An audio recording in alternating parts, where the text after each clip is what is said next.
Here is Colorverse Gluon. This is a light green with a definite yellow lean that stays easy to read on the page. Now, the chromatography had me thinking that this was going to be fairly resistant. There is little tone shift as paper changes, and this is a great shading ink that doesn't lose the shading as papers change. On non-fountain pen friendly paper, it tends to feather a bunch and can get very deep into the page without bleeding. This is such a cool shade of green with very nice shading. I can see using up a bottle of this ink. The color is strong enough that a full page of writing isn't painful on the eyes. The pen for today is a Parker Jotter. And now that we know my opinion on this ink, let's see how we got there by looking at the first writing sample done on Clairfontaine. Here we can see that light green that isn't too light at all. Even on this very bright white paper of Clairfontaine, it doesn't feather, it doesn't spread, it does shade extremely well. You really have to search for words with less shading in it. For the most part, what you're going to get is what you see like with rewritten, where it's got lighter and midtones back and forth and a couple very dark spaces. Looking at the back of the page, we get no bleeding and no ghosting. More than one ink. So let's take a look at a few other inks. Here is Colorverse Ginkgo Tree. Here is Colorverse Opportunity. Here is Colorverse Black Hole. Here is Colorverse Lights on Series. The second writing sample is done in a Portage Reporter notebook. Here the tone looks just a little bit darker than it did on the Clairfontaine, a little bit darker, and I think a little bit nicer. I think this as a combination is beautiful. It doesn't feather, doesn't spread, does shade incredibly well. Take a look at that capital N. The way of writing that is called blackboard bold. That really shows off the shading so incredibly nice, where the top part of it is darker and the bottom part being lighter. Looking at the back of the page, we get no bleeding and no ghosting. There's a lot to be learned by doing multiple chromatographies. The one on the left is done the way it's supposed to be done. A line of ink is put down to immediately put into water to show the separation of those colors, making the ink. Now, the one on the right is marked with a D. This is allowed to dry for 10 minutes before it's put into water. The third writing sample is done in a national brand Steno notebook. Here we see the same tone as the Clairfontaine. It does have occasional moments of tiny feathering. Not anything that would stop me from using this because it is not distracting from what I see. It does not spread. It does shade very well, though not as well as it did on the Portage or the Clairfontaine paper.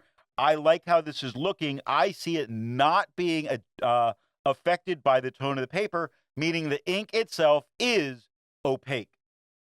Looking at the back of the page, we see a ton of places all over it where it got very deep into the paper. It's not the ghosting, it's the over-penetration of the ink. I would not write on the back of the page because of this, but none of these spots bled through touching the page underneath. Resistance tests are done to see how well this ink can be expected to perform on the page, and more importantly, how hard it may be to clean from your pen. Now, the smear is allowed to dry for 3 days before testing it. In the upper left, you can see where there is highlighter. In the upper right, that is pen flush. The lower left has a 1/3 bleach solution, and the lower right has plain old water. The next writing sample is done in a Rhodia notebook.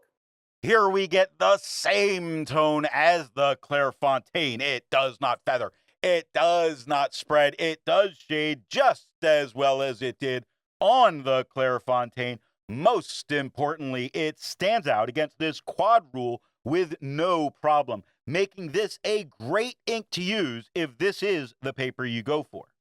Looking at the back of the page, we get no bleeding and no ghosting. With over 1,000 inks reviewed, let's take a look at a few more green inks. Here is Birmingham Pen Company Frank Gorshin Riddle Green. Here is Bookbinder's Emerald Boa Snake. Here is Diplomat Moss Green. Here is Noodler's Forest Green. All of the inks that you just saw have a review here on the channel. Now, the next writing sample is done in a composition lab notebook. Here we can see that the tone is just a little bit lighter than it was on the Clairefontaine. Little flatter? No, just a little lighter. Normally this paper is going to make it a little bit flatter, but it does not do that here.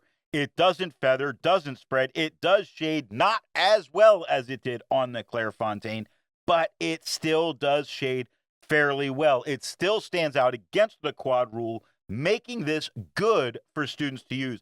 I don't know that this would be a great primary color for a student, but as a secondary color on the page, I think it's fantastic.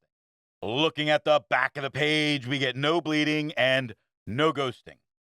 While it's nice to see inks that are in the same color family, I prefer to find inks that complement the color on the page. Here is Diamine Autumn Oak.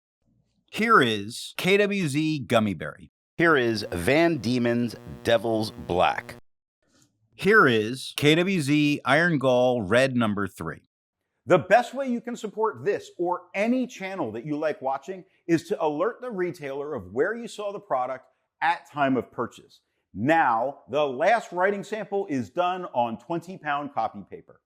Here we can see that the tone is a whole lot lighter than it was on the Clairefontaine, really bringing out that yellow undertone that this ink has.